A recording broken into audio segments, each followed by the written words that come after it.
Pregnancy నుంచి నేను ఒంటరిగా ఎందుకుంటున్నాను?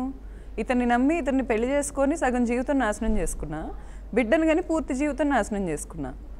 అదేంటి సార్, ఎవరితో అయినా ఉంటే గ్రాఫ్ పెరగాలి కానీ ఇలా తగ్గిద్దేంటి? ఎమోషనల్ గ్రాఫ్ ఎమోషనల్గా డ్రైన్ అవ్వటం, కూర్చొని యాడ్ అవటం, ఇదే జీవితం. ఇంకా ఎన్నాళ్ళని ఇతను నా వైపు తిరిగి చూస్తాడని, లేకపోతే ఈ అమ్మాయిలు ఇప్పుడు ఇతని కార్లు ఇతని సోకులు చూసి వస్తున్న అమ్మాయిలను వదిలేసి నన్ను చూస్తాడని, బిడ్డను బయటికి చూపించుకుంటాడని. నేను అన్న సీరియల్లో ఎప్పుడో పాతకాలం 90sలో సీరియల్స్లో ఉన్న ఆ క్యారెక్టర్నా సార్, కూర్చొని రోజు ఏడ్చుకుంటా. ఇప్పుడు మన జనరేషన్లో నచ్చకపోతే నీట్గా విడిపోతున్నారు. అంతే కదా, విడిపోవాలి కదా. సరే నేను నచ్చలేదు, నేను లావ్ అయిపోయాను, నేను నీకు కరెక్ట్ కాదు, నీకు ఇప్పుడు 1000 కోట్ల సంబంధాలు వస్తున్నాయి, చార్టెడ్ ఫ్లైట్లో వస్తున్నారు మీ ఇంటికి అందరూ, మీ ఇంటి పైన హెలిప్యాడ్ ఉంది, హెలికాప్టర్లో ల్యాండ్ అవుతారు, మరి వదిలేయటానికి ఏంటి? వచ్చి కూర్చొని వదలడు. ఎక్స్‌ప్లాయిటేషన్. నేను మగాడిని, నువ్వు నాతో బిడ్డను ఎందుకు కన్నావు? ఏమన్నా పిచ్చా సార్? ఒక ఆడది ఫ్యామిలీని వదులుకొని పెళ్లి చేసుకొని బిడ్డను కానాలంటే ఎంత గోత్రం అవుతుంది? నాది రియల్ మార్కెట్ సార్. నా ఇన్స్టాగ్రామ్ ఫాలోవర్స్ రియల్. ఏమైనా సాఫ్ట్వేర్ ఉంటే తీసుకొని చెక్ చేయండి. నా లైక్స్ రియల్, నా వ్యూస్ రియల్. నేను ఇప్పుడు కూర్చొని నా ఇన్స్టాగ్రామ్లో మాట్లాడితే 1,00,000 మంది చూస్తారు. ఏ రోజు కొనుక్కోలే నేను వ్యూస్. అలాంటి మార్కెట్ని నేను వదులుకొని డెల్యూషన్ వరల్డ్లో లేకుండా ఇతని కోసం ఇతని బిడ్డను నేను మోసాను, 36 కేజీలు పెరిగానంటే నాకు ఇచ్చే గిఫ్ట్ ఇదా? పైకి తిరిగి ఈరోజు నీ ప్రొఫెషన్ నేను పాడు చేస్తా, నిన్ను పర్సనల్గా పాడు చేస్తా, చంపేస్తా. కొత్త డైలాగ్స్ ఏంటంటే చంపేస్తా, యాక్సిడెంట్లో చంపేస్తారంట సార్. మరి నాకు వీళ్ళకి ఏమన్నా సపరేట్గా కాన్స్టిట్యూషన్లో లాస్ ఉన్నాయా, లేకపోతే సపరేట్గా ఎక్సెప్షన్స్లో వీళ్ళ ఫ్యామిలీ పేరుందా అనేది నాకు అర్థం కావట్లా. వాళ్ళ సిస్టర్ ఏంటో మరి ఏమన్నా డార్క్ మ్యాజిక్ ప్రాక్టీసెస్ చేపిస్తుందో ఏంటో అర్థం కాదు, కానీ వచ్చిందంటే ఎప్పుడు సీరియస్ ఫేస్ వేసుకొని ఉంటుంది, ఏదో ఒకటి తిడతా ఉంటుంది. అసలు వాళ్ళిద్దరికి పడేది కాదు, వాళ్ళిద్దరికి ఏ రోజు పడేది కాదు. సడన్గా నా ప్రెగ్నెన్సీలో నా బిజినెస్ మీద ఇంట్రెస్ట్ వచ్చేసింది ఆమెకి. ఇప్పుడు సార్ ప్రతిసారి కూర్చోబెట్టి నువ్వు దేనికి పనికిరావు, మేము సో అండ్ సో ఫ్యామిలీ, మాది ఇంత గొప్ప ఫ్యామిలీ, ఇదేం మ్యానిపులేషన్ సార్? నిజంగా మీ బిడ్డకు సత్తా ఉంటే తీసుకెళ్ళండి. మార్కెట్లో ఒక యానిమల్లా ట్రీట్ చేస్తున్నారు కదా అతన్ని, తీసుకెళ్ళి పెట్టుకోండి మార్కెట్లో. నా లైఫ్ నాశనం చేశారు, రైట్ ఎవరు ఇచ్చారు? నా లైఫ్ ఎందుకు నాశనం చేస్తారు అసలు? మీకు నేను రాసిచ్చానా పేపర్ మీద? నా లైఫ్ ధర్మ మహేష్, నువ్వు నా లైఫ్ నాశనం చేయని నేను సంతకం పెట్టించానా? నా బిడ్డను దాయటానికి అసలు ఎంత ధైర్యం ఉంటే దాస్తారు? నా బిడ్డకి ఏం తక్కువ? బిడ్డను దాయటమే కదండి సార్. అసలు వాళ్ళ పేరెంట్స్ టీజర్ లాంచ్ అయింది సార్ అతని సినిమాది. ఆ సినిమాలో హీరోయిన్ పేరు ఐశ్వర్య శర్మ. నేను షూట్కి వెళ్తే 6వ నెల ప్రెగ్నెన్సీ బంప్ వేసుకుని సెకండ్ మూవీ షూట్ అక్కడ జరుగుతుంటే పర్మిషన్, సెకండ్ది డ్రింకర్ సాయి, సింధూరం. ఆ సింధూరం హీరోయిన్ చాలా చక్కగా చాలా డిగ్నిఫైడ్ గా ఉండేది. అమ్మాయి లిమిట్స్ లో అమ్మాయి ఉండేది, ఒక ప్రొఫెషనాలిటీ ఉండేది అమ్మాయి దగ్గర. ఈ సినిమాలో యాక్ట్ చేసిన వాళ్ళు ఎందుకు ఇట్లున్నారో మరి అసలు నాకు అర్థం కావట్లా. వాళ్ళకి నిజంగా బయట ప్రొఫెషనలిజం అంటే ఏంటో తెలియట్లేదేమో నాకు అర్థం కావట్లా. ఈ అమ్మాయి నేను షూట్కి వెళ్తే, సినిమాలో హీరో కదా అతను, నేను అతనికి వైఫ్ని కదా, వెళ్తే నన్ను ఇసుక్కుంటారా సార్? నేను ప్రెగ్నెన్సీ పంపేసుకొని ఇప్పుడు ఆ ప్రొడ్యూసర్ గారే కానీ డైరెక్టర్ గారే కానీ వాళ్ళందరూ చాలా చక్కగా ఉన్నారు నాతో. ఈ అమ్మాయికి ఏంటి సార్? నేను వెళ్తే ఇట్లా కూర్చొని ఏంటి సార్ అసలు? ఆ టైంలో నేను చెప్పు తీసుకొని కొడితే వాళ్ళ సెట్లో వాళ్ళ పరిస్థితి ఏంటి సార్? అసలు ఆ అమ్మాయిని నేను పట్టుకొని చెప్పు తీసుకొని కొడితే ఏమైంది సార్? ఆ అమ్మాయి కెరీర్ ఏమైంది? అసలు వాళ్ళు ఏం మాట్లాడుకుంటున్నారో నాకు తెలియదు సార్ నా గురించి. ఇప్పటికీ నా గురించి అసలు నేను షాక్ అయిపోయే విషయాలు వింటున్నాను. ఇతని ఫ్రెండ్ వైఫ్తో ఇతను ఎఫ్ఐఆర్ పెట్టుకొని ఆ ఫ్రెండ్కి నాకు ఎఫ్ఐఆర్ పెడుతున్నాడు. ఏమన్నా కడుపుకి అన్నమే తింటున్నాడా? నాకు అర్థం కావట్లేదు. నేను నిజంగా అడుగుతున్నాను, కడుపుకి అన్నమే తింటున్నాడా? ఎంత చక్కగా ఉంటాను నేను, లైవ్లో కూర్చుంటాను సార్. మీరు ఫోన్ నెంబర్ ఇవ్వండి, నాతో ఎఫ్ఐఆర్లు ఎవరు పెట్టుకున్నారు ఫోన్ చేయమనండి. 13 ఏళ్ళు నేను ధర్మ మహేష్తో కలిసి ఉన్న ఈ టైంలో నేను ఒక్క అబ్బాయితో అన్న క్లోజ్గా మూవ్ అయ్యానని నాకు మీరు ప్రూవ్ చేస్తే ధర్మ మహేష్ కాళ్ళ మీద పడి వెళ్ళిపోతాను నేను ఇక్కడి నుంచి. ఇంత లాయల్గా ఉంటే ఈ జనరేషన్లో ఇచ్చే గిఫ్ట్లు ఇవా? నాకు ఎఫ్ఐఆర్స్ ఉన్నాయని అంటగడతాడా? కట్టమనండి, నేను చూస్తా. సరే ఏదో డబ్బు ఇతనికంటే డబ్బున్న మ్యాచ్లు నాకు చాలా వచ్చాయి. డబ్బే ఇంపార్టెంట్గా కూర్చుంటే ఇతను నా ఆప్షనే కాదు అసలు. ఇతను నా ఆప్షన్ ఎప్పుడయ్యాడంటే నన్ను చూసుకునే విధానం, నన్ను ప్రేమించే విధానం, నన్ను కేర్ చేసే విధానం బట్టి అయ్యాడు. మాట్లాడితే నువ్వు రోడ్డుకి ఎక్కువ అసలు అతనికి ఆగట్లేదు సార్. అతనికి వెరీ రాంగ్ గైడెన్స్ ఉంది లైఫ్లో. వాళ్ళ ఫాదరే రాంగ్ గైడెన్స్. ఇప్పుడు మీకు నేను ఒక ఆడియో వినిపించాను, దేనికి గొడవలు పడంటాడు. ఇప్పుడు నువ్వు వెళ్ళి నా గురించి ఫైట్ చేయండి. జనరల్ గా ఇండస్ట్రీలో ఉన్నాడు కదా, జనరల్ గా నష్టపోతారంటారు కదా. నాకు తెలియదు సార్, మరి అతనికి తెలివి లేదో లేకపోతే తెలివి పనిచేయట్లేదో.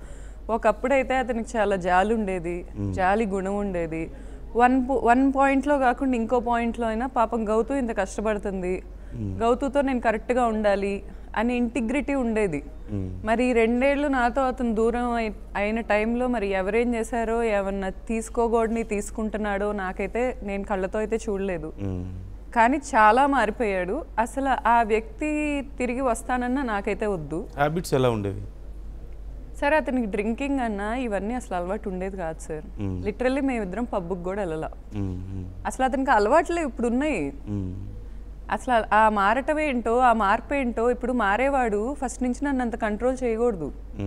నేను లెవెల్కి ఒకలా ఉంటాను, ఒక మెట్టు ఎక్కగానే నేను మారిపోతాను, నాకుతో కింద మెట్టు వరకు వచ్చిన వాళ్ళని కాళ్ళతో తంతాను అన్నోడు మారకూడదు. ఇప్పుడు నాకు సినిమాల్లో ఛాన్స్లు వచ్చినాయి, చేయనివ్వాలి. యూట్యూబర్గా నేను వెళ్తున్నాను, ఆపేశాడు. మా ఇంట్లో పెద్ద గొడవ పెట్టుకొని ఆపేశాడు.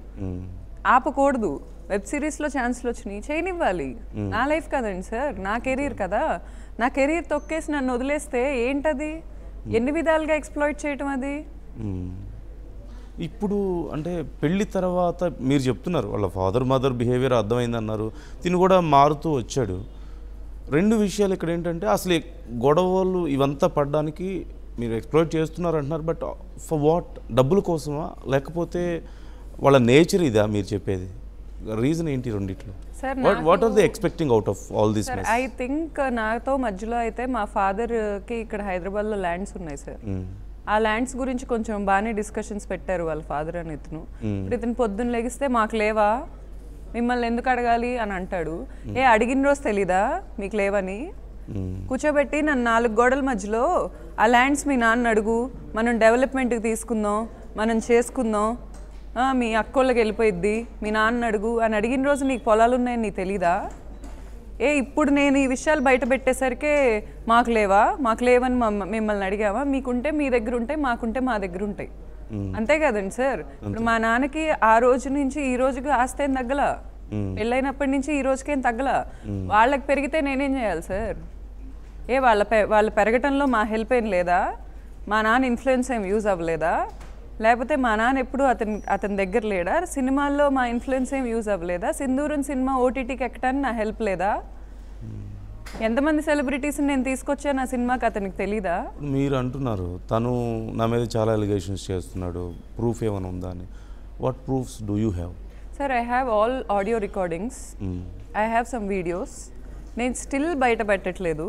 నేను ఈ ఆడియోస్ కూడా నేను మీకు ఇవాళ వినిపించిన ఒక 2 ఆడియోస్ కూడా నా బిహైండ్ ఇంటెన్షన్ ఏంటంటే డ్యామేజ్ కంట్రోల్. నాది రియల్ మార్కెట్, నన్ను అతను డ్యామేజ్ చేయడానికి ట్రై చేస్తున్నాడు. నేను అందుకని డ్యామేజ్ కంట్రోల్కి సబ్మిట్ చేశాను. ఎవరెవరికి సంబంధించిన ఆడియోస్ అవి మీరు? సార్, యాక్చువల్లీ నేను ఫస్ట్ మీకు ఇచ్చిన ఆడియోలో ఒకటి వాళ్ళ ఫాదర్ది అతనిది కన్వర్జేషన్ ఉంటుంది సార్. వాళ్ళ ఫాదర్ అందులోనే కాదు, నా ముందు చాలాసార్లు ఆయన బూతులు మాట్లాడతారు. వాళ్ళ మదర్ని కూడా బూతులతోనే సంభాషిస్తారు, వాళ్ళ అక్కని కూడా బూతులతోనే సంభాషిస్తారు. ఆయన సంభాషణ అలా ఉంటుంది. అండ్ వాళ్ళ ఇంట్లో అది కామన్ కల్చర్. ఆయన నన్ను ఎప్పుడు బూతులు తిట్లా ఇప్పటిదాకా, కానీ వాళ్ళ ఇంట్లో అందరినీ తిట్టారు. నన్ను పిలిచి వార్నింగ్ ఇచ్చాడు ఆయన. మేమేదో చెన్నకేశవరెడ్డి సినిమాలో లాంటి వాళ్ళు నిన్ను చంపేస్తాం అన్నారు. ఎన్ని రోజులు చంపేస్తారు అనే పాయింట్లో గొంతు నొక్కేస్తారు సార్, నాకు అర్థం కాదు. ఒకటి తనకి వాళ్ళ ఫాదర్కి ఉన్న కాన్వర్సేషన్, ఇంకొకటి తనకి తన best friend sir. Best friend. ఇప్పుడు ఆ అబ్బాయికి నాకు లింక్ పెట్టడానికి ట్రై చేస్తున్నాడు ఇతను. ఓకే, ఒకసారి ధర్మ మహేష్ వాళ్ళ ఫాదర్ కాన్వర్సేషన్ ఒకసారి ప్లే చేయండి. డాడీ, ఈ అమ్మాయి దాంట్లో సినిమాలో యాక్ట్ చేస్తున్నా. ఎవరు? ఐశ్వర్య. దేంట్లో? సినిమా ఏదో అన్నావు కదా, వేరేదేదో. అవును, చేస్తుంది. నేను మాట్లాడలేదు తర్వాత, అప్పుడైతే చేస్తున్నానని చెప్పింది. టచ్లో లేదా? అంటే నేనే లేను ఇప్పుడు. ఎందుకు వచ్చింది మాలో కావాలి? ఏం కావాలి? అట్లా లెక్క చేయకూడదు. వయసులు బట్టి పరిస్థితులు బట్టి మనం వెళ్ళాలి కదా మగవాళ్ళం. ఈ అంత లెక్క వేసుకుని పెద్ద వాళ్ళని అవసరంగా ఎక్కువ ఇంపార్టెన్స్ ఇవ్వకూడదు. అయ్యా కూడా ఇచ్చేది అలవాటు అయిపోతాడు. ఎట్ట కుదురుద్ది సినిమా వ్యాపారంలో ఉండి అంటే ఎన్టీ రామారావు లాంటాడు ఎవరు ఎవరు అందరినీ చూసాం మేము. బడి కట్టుకున్నాం అంటే అదేలే ఏదో చెప్తారు ఈ ఆడాళ్ళు ఇంట్లో ఎవరో ఇది అసలు పెళ్లి చేసుకోవడమే తప్పు. నువ్వు ఇప్పుడు దాకా సరే చేసుకున్నావు చాలా కట్ట తెచ్చింది ఏంటి కొట్టు తెచ్చిన కూడా హ్యాపీగా ఉండేవాడు మాతో. మాకు సుఖం లేదు నీకు సుఖం లేదు ఎవడు